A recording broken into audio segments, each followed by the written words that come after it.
Hello everyone, मेरा नाम प्रतिभा बिश्नोई है और एग्रीकल्चर विज़न के यूट्यूब चैनल पे मैं आप सभी लोगों का हार्दिक स्वागत करती हूँ। तो आज का जो हमारा सेशन है वो इंग्लिश मीडियम के बच्चों के लिए होगा। इसमें 30 क्वेश्चंस का सेट है जो कि वेरियस एग्जाम्स में पूछे जाते हैं। तो चलिए शुरू करते हैं हम हमारे फर्स्ट क्वेश्चन के साथ। और हमारा फर्स्ट क्वेश्चन है, विच one of the following crop has the highest consumption of pesticide. तो हमें बताना है कि गिवन क्रॉप में से कौन सी ऐसी क्रॉप है जो कि पेस्टिसाइड का सबसे ज़्यादा कंजप्शन करती है, उपभोग करती है। तो इसके जो ऑप्शंस हैं वो है, फर्स्ट ऑप्शन है पैडी, सेकंड ऑप्शन है कॉटन, थर्ड ऑप्शन है ऑयल सीड और फोर्थ ऑप्शन है वेजिटेबल। तो इसका जो राइट आंसर होगा वो होगा कॉटन। अब हम चलते हैं सेकंड नंबर क्वेश्चन पे। The normal form of plant is maintained by. तो जो हमें बताना है कि जो प्लांट है उसकी जो नॉर्मल फॉर्म है वो किसके द्वारा मेंटेन की जाती है। इसके ऑप्शन है, फर्स्ट ऑप्शन है वाटर, सेकंड ऑप्शन है गैसेस, थर्ड ऑप्शन है सॉलिड्स और फोर्थ ऑप्शन है नन। तो इसका जो राइट आंसर होगा वो होगा वाटर। अब हम चलते हैं थर्ड नंबर क्वेश्चन पे। Chipsona is a variety of. तो इसके जो ऑप्शन है वो है, फर्स्ट ऑप्शन है टैप टैपिकोआ, सेकंड ऑप्शन है स्वीट पोटैटो, थर्ड ऑप्शन है एलिफेंट फूड और फोर्थ ऑप्शन है पोटैटो। तो जो चिप्सोना है वो एक पोटैटो की वेराइटी है जो कि चिप्स बनाने के लिए यूज में ली जाती है। अब हम चलते हैं फोर्थ नंबर क्वेश्चन पे। Which one of the following is not correctly match. तो हमें बताना है कि कौन सी क्रॉप है और जो उसका टेस्ट वेट है वो करेक्टली मैच नहीं है। इसके ऑप्शन है, फर्स्ट ऑप्शन है परमिलेट 5 to 7 ग्राम, सेकेंड ऑप्शन है wheat 20 to 22 gram, third option है मूंगबीन 34 to 36 ग्राम और फोर्थ ऑप्शन है सनफ्लावर 60 to 62 ग्राम। तो इसका जो राइट आंसर होगा वो होगा वीट 20 to 22 ग्राम। ठीक है। अब हम चलते हैं 5 नंबर क्वेश्चन पे। Fine corn is commonly grown in India is also known as. तो इसके ऑप्शन है, फर्स्ट ऑप्शन है जियामेज इंडेंटाटा, सेकेंड ऑप्शन है जियामेज इंडुराटा, थर्ड ऑप्शन है जियामेज एवर्टा और फोर्थ ऑप्शन है जियामेज सेकेराटा। तो इसका जो राइट आंसर होगा वो होगा जियामेज इंडुराटा है जो वो फाइन कॉर्न होती है जो कि इंडिया में ग्रो की जाती है। अब हम चलते हैं 6 नंबर क्वेश्चन पे और वो है, रिक्वायर्ड प्लांट पॉपुलेशन ऑफ ज्वार में B obtained by using a seed rate of. तो हमें बताना है कि ज्वार की कितनी ऑप्टिमम सीड रेट रखेंगे जिससे कि हम है जो उसकी जो ऑप्टिमम प्लांट पॉपुलेशन है उसको गेन कर सकते हैं। इसके ऑप्शंस हैं 9 to 12 kg, सेकेंड ऑप्शन है 12 से 15 kg, थर्ड ऑप्शन है 15 से 18 kg और फोर्थ ऑप्शन है 18 से 20 kg। तो इसका जो राइट आंसर होगा वो होगा 12 से 15 kg है जो सीड रेट है वो रखी जाती है ज्वार के जो रिक्वायर्ड प्लांट पॉपुलेशन को ऑब्टेन करने के लिए। अब हम चलते हैं 7 नंबर क्वेश्चन पे। The optimum seed rate of pigeon P crop is. तो हमें बताना है कि पिजन पी की जो ऑप्टिमम सीड रेट है वो कितनी है। इसके ऑप्शंस हैं 10 से 12 kg per hectare, second option है 12 से 15 kg, थर्ड ऑप्शन है 15 से 17 और फोर्थ ऑप्शन है 20 से 25। तो इसका भी जो राइट आंसर है वो होगा 12 से 15 kg पर हेक्टेयर है जो ऑप्टिमम सीड रेट है पिजन पी की। अब हम मूव करते हैं 8 नंबर क्वेश्चन पे। कैस्टर इज ऑर्गेनेटेड इन। तो हमें बताना है कि जो कैस्टर है अरंडी है उसका जो ओरिजिन पैलेस कौन सा है। इसके ऑप्शन है, फर्स्ट ऑप्शन है इंडिया, सेकेंड ऑप्शन है ट्रॉपिकल अफ्रीका, थर्ड ऑप्शन है ट्रॉपिकल अमेरिका और फोर्थ ऑप्शन है ट्रॉपिकल एशिया। तो इसका जो राइट आंसर होगा वो होगा ट्रॉपिकल अफ्रीका। अब हम चलते हैं 9 नंबर क्वेश्चन पे। Origin of corchorus capsularis is believed to be in. तो जो कोरकोरस कैप्सुलरिस है तो हमें बताना है इसका ओरिजिन कौन सा है। तो इसके ऑप्शन है, फर्स्ट ऑप्शन है अफ्रीका, सेकेंड ऑप्शन है Indo Burma region, third option है चाइना और फोर्थ ऑप्शन है यूएसए। तो इसका जो राइट आंसर होगा वो होगा इंडो बर्मा रीजन है जो कोरकोरस कैप्सुलरिस का ओरिजिन पैलेस है। अब हम चलते हैं 10 नंबर क्वेश्चन पे। Rambler NDRI selection number 1 and mopa are the varieties of. तो हमें बताना है कि ये जो वेराइटीज़ है गिवन ये किसकी है। इसके ऑप्शन है, फर्स्ट ऑप्शन है ओट, सेकेंड ऑप्शन है बरसीम, थर्ड ऑप्शन है लूसन और फोर्थ ऑप्शन है ग्वार। तो ये जो वेराइटीज़ है वो लूसन क्रॉप की है। अब हम चलते हैं 11 नंबर क्वेश्चन पे और वो है, topping consistence in removal of the terminal bud with और without some of the small leaves practised in. तो मतलब कि जो कोई भी जो क्रॉप होती है उसका जो टर्मिनल बड को रिमूव करने की जो प्रोसेस होती है, मतलब जो उसके ऊपर का पोर्शन होता है, ग्रोइंग पोर्शन होता है, उसको रिमूव करने की जो प्रोसेस होती है उसे हम टॉपिंग बोलते हैं। तो हमें बताना है कि जो टॉपिंग है वो कौन सी जो क्रॉप है उसमें प्रैक्टिस की जाती है। इसके ऑप्शंस हैं, फर्स्ट ऑप्शन है ग्राम, सेकंड ऑप्शन है कैस्टर, थर्ड ऑप्शन है कॉटन और फोर्थ ऑप्शन है टबैको। तो इसका जो राइट आंसर होगा वो होगा टबैको। टोबैको के अंदर जो टॉपिंग की प्रोसेस है वो की जाती है ताकि उसमें जो वेजिटेटिव ग्रोथ हो वो ज़्यादा हो और उसमें ब्रांचेस की संख्या ज़्यादा हो, जिससे हमें प्रोडक्शन ज़्यादा मिले। अब हम चलते हैं 12 नंबर क्वेश्चन पे। In word which scientist had developed first cotton hybrid H4 at Surat India. तो हमें बताना है कि वर्ल्ड के अंदर कौन सा ऐसा साइंटिस्ट था जिसने की जो कॉटन की हाइब्रिड H4 जो वेराइटी है उसको डेवलप किया था सूरत में, इंडिया में। इसके ऑप्शन है, फर्स्ट ऑप्शन है सीटी पटेल, सेकंड ऑप्शन है बीपी पॉल, थर्ड ऑप्शन है केसी मेहता और फोर्थ ऑप्शन है आरएस परोडा। तो इसका जो राइट आंसर होगा वो होगा सीटी पटेल। इनको फादर ऑफ हाइब्रिड कॉटन भी बोलते हैं और इन्होंने ही जो फर्स्ट कॉटन हाइब्रिड है H4 है उसको डेवलप किया था। अब हम चलते हैं 13 नंबर क्वेश्चन पे।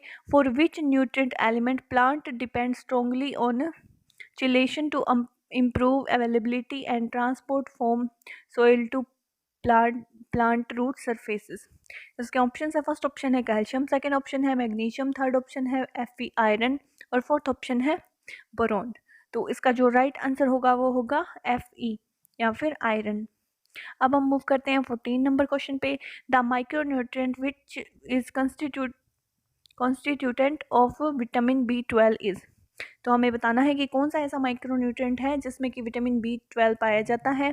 इसके ऑप्शन है, फर्स्ट ऑप्शन है कॉपर, सेकंड ऑप्शन है कोबाल्ट, थर्ड ऑप्शन है जिंक और फोर्थ ऑप्शन है बोरोन। तो इसका जो राइट आंसर होगा वो होगा कोबाल्ट। जो कोबाल्ट है वो एक कंस्टिट्यूएंट है विटामिन B12 का और जो कि एक माइक्रोन्यूट्रिएंट है। अब हम मूव करते हैं 15 नंबर क्वेश्चन पे। What is optimum plant population for BT cotton. तो बीटी कॉटन एक जेनेटिकली मॉडिफाइड क्रॉप है जो कि इंसेक्ट पेस्ट के प्रति रेजिस्टेंट होती है और इसमें जो बैक्टीरिया होता है वो होता है बैसिलस थुरिंजिएंसिस। तो हमें बताना है कि इसकी जो ग्रो करने के लिए जो ऑप्टिमम प्लांट पॉपुलेशन है वो कितनी होनी चाहिए। इसके ऑप्शन है, फर्स्ट ऑप्शन है 10,000 पर हेक्टेयर, सेकेंड ऑप्शन है 27,000, थर्ड ऑप्शन है 37,000 और फोर्थ ऑप्शन है 42,000। तो इसका जो राइट आंसर होगा वो होगा 10,000 जो प्लांट है पर हेक्टेयर हम कॉटन के शोन कर सकते हैं, उनकी बुआई कर सकते हैं। तो ये जो ऑप्टिमम प्लांट पॉपुलेशन होती है बीटी कॉटन की। अब हम चलते हैं 16 नंबर क्वेश्चन पे। Rice grown in Indonesia belong to. तो हमें बताना है कि जो राइस इंडोनेशिया में बोया जाता है या जिसकी जो बुआई है इंडोनेशिया में की जाती है वो किस नाम से जाना जाता है। इसके ऑप्शन है, फर्स्ट ऑप्शन है ओराइजा ग्लैबेरिमा, सेकंड ऑप्शन है Oryza sativa indica, third option है ओराइजा सटाइवा जैपोनिका और फोर्थ ऑप्शन है ओराइजा सटाइवा जावानिका।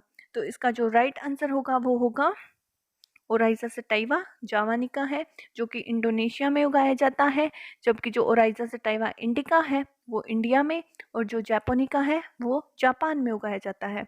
अब हम चलते हैं 17 नंबर क्वेश्चन पे। IR8 variety of rice is introduced in India from.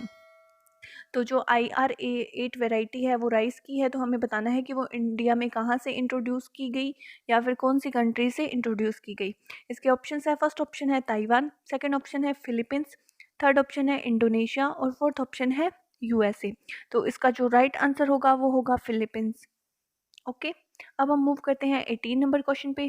Dead heart and white head damage to rice is caused by. तो हमें बताना है कि जो डेड हर्ट है और जो वाइट हेड डैमेज है वो राइस में किसकी वजह से होता है या फिर कौन से इंसेक्ट की वजह से होता है। इसके ऑप्शन है, फर्स्ट ऑप्शन है गोलमिच, सेकंड ऑप्शन है लीफ बोरर, थर्ड ऑप्शन है आर्मी वॉर्म और फोर्थ ऑप्शन है स्टेम बोरर। तो इसका जो राइट आंसर होगा वो होगा स्टेम बोरर। जो तना छेदक है वो डेड हर्ट करता है और वाइट हेड डैमेज करता है राइस की क्रॉप के अंदर। अब हम चलते हैं 19 नंबर क्वेश्चन पे। The scientific name of common bread wheat is. जो कॉमन ब्रेड व्हीट है उसका हमें साइंटिफिक नेम बताना है। इसके ऑप्शन है, फर्स्ट ऑप्शन है ट्रिटिकम डाइकोकम, सेकंड ऑप्शन है ट्रिटिकम एस्टिवम, थर्ड ऑप्शन है ट्रिटिकम स्फेरोकोकम और फोर्थ ऑप्शन है ट्रिटिकम स्पेल्टा। तो इसका जो राइट आंसर होगा वो होगा ट्रिटिकम एस्टिवम, जो कि एक हेक्साप्लॉइड वैरायटी है। अब हम मूव करते हैं 20 नंबर क्वेश्चन पे। The inflorescence of wheat is known as. जो इनफ्लोरेसेंस होता है वीट का या फिर जो पुष्पक्रम है उसे हम किस नाम से जानते हैं। इसके ऑप्शन है, फर्स्ट ऑप्शन है ईयर, सेकंड ऑप्शन है रेसिम, थर्ड ऑप्शन है पेनिकल और फोर्थ ऑप्शन है अम्बेल। तो इसका जो राइट आंसर होगा वो होगा ईयर। तो हम जो ईयर है या फिर बाली बोलते हैं उसका जो पुष्पक्रम है वीट का उसे बोलते हैं। अब हम चलते हैं 21 नंबर क्वेश्चन पे। Record population record production of food grains was ensured in. तो हमें बताना है कि जो फूड ग्रेन का जो प्रोडक्शन है सबसे ज़्यादा कौन से ईयर में हुआ। इसके ऑप्शंस हैं 1999 से 2000, सेकंड ऑप्शन है 2000 से 2001, सेकंड ऑप्शन है 2011 से 12 और फोर्थ ऑप्शन है 2004 से 5। तो इसका जो राइट आंसर होगा वो होगा 2011 से 12। जो रिकॉर्डेड प्रोडक्शन हुआ था फूड ग्रेन्स का वो 2011 से 12 में हुआ था। अब हम चलते हैं 22 नंबर क्वेश्चन पे।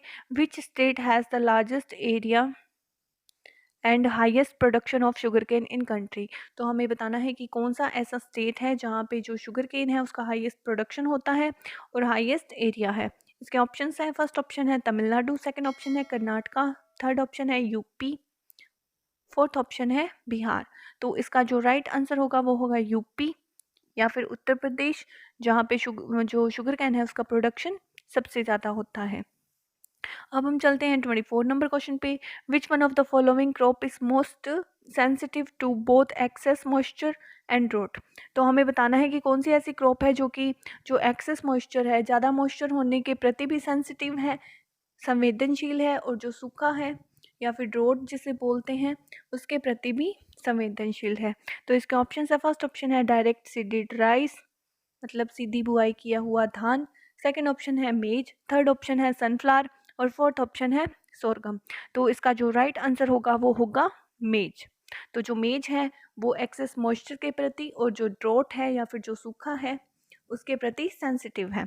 अब हम चलते हैं 25 नंबर क्वेश्चन पे। Which one of the following planting geometry is recommended to optimize system productivity in intercropping system in semi-arid and subhumid ecosystem.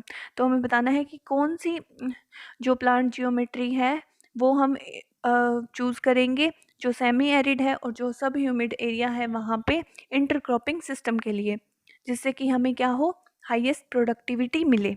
अब हम चलते हैं इसके ऑप्शंस पे। फर्स्ट ऑप्शन है normal planting of intercrop between 2 rows of normal planted main crop, second option है skin row planting, skip row planting, third option है 3 rows of main crop and 2 rows of intercrop और fourth option है 4 rows of main crop and 1 row of intercrop. तो इसका जो right answer है वो होगा स्किप रो प्लांटिंग या फिर स्किन रो प्लांटिंग। अब हम चलते हैं 26 नंबर क्वेश्चन पे और वो है tetrazolium test is used to determine. तो टेट्राजोलियम टेस्ट हमें बताना है कि किस चीज़ को डिटरमाइन करने के लिए किया जाता है। इसके ऑप्शंस हैं, फर्स्ट ऑप्शन है सीड प्योरिटी, सेकंड ऑप्शन है सीड जर्मिनेशन, थर्ड ऑप्शन है सीड वायबिलिटी और फोर्थ ऑप्शन है सीड क्वालिटी। तो जो टेट्राजोलियम टेस्ट है वो सीड वायबिलिटी को या फिर जो बीज की जीवन क्षमता है, जीवितता है, उसको ज्ञात करने के लिए किया जाता है। अब हम चलते हैं 27 नंबर क्वेश्चन पे। The depth of showing off bajra is. तो जो बाजरा है जो परमिलेट है उसकी जो शोइंग डेप्थ कितनी होनी चाहिए। इसके ऑप्शंस हैं, फर्स्ट ऑप्शन है 1 से 2 सेंटीमीटर, सेकेंड ऑप्शन है 3 to 4 सेंटीमीटर, थर्ड ऑप्शन है 4 to 5 सेंटीमीटर और फोर्थ जो ऑप्शन है वो है 5 से 6 सेंटीमीटर। तो इसका जो राइट आंसर होगा वो होगा 1 to 2 सेंटीमीटर जो है डेप्थ रखी जाती है बाजरा की क्रॉप की। अब हम चलते हैं 28 नंबर क्वेश्चन पे। The seed rate of hybrid मेज इज। तो हमें बताना है कि जो हाइब्रिड मेज की सीड रेट कितनी होती है। ऑप्शन है, फर्स्ट ऑप्शन है 20 से 25 kg per hectare, second option है 18 से 20 kg per hectare, third option है 30 से 35 kg पर हेक्टेयर, और फोर्थ ऑप्शन है 10 से 15 kg पर हेक्टेयर। तो इसका जो राइट आंसर होगा वो होगा 20 से 25 kg पर हेक्टेयर, जो सीड रेट रखी जाती है हाइब्रिड मेज की। अब हम चलते हैं 29 नंबर क्वेश्चन पे। Which one of the following element is not considered as fertiliser nutrient. तो हमें बताना है कि कौन सा एलिमेंट है जो कि फर्टिलाइजर न्यूट्रेंट में नहीं काउंट होता। इसके ऑप्शन है, फर्स्ट ऑप्शन है कार्बन, सेकेंड ऑप्शन है नाइट्रोजन, थर्ड ऑप्शन है सल्फर, और फोर्थ ऑप्शन है जिंक। तो इसका जो राइट आंसर होगा वो होगा कार्बन, फर्स्ट ऑप्शन। अब हम चलते हैं 13 नंबर क्वेश्चन पे। द क्रिटिकल स्टेज ऑफ मेज from irrigation point of view. तो हमें बताना है कि जो मेज है, जो मक्का है, उसकी इरिगेशन पॉइंट ऑफ व्यू से क्रिटिकल स्टेज कौन सी होती है।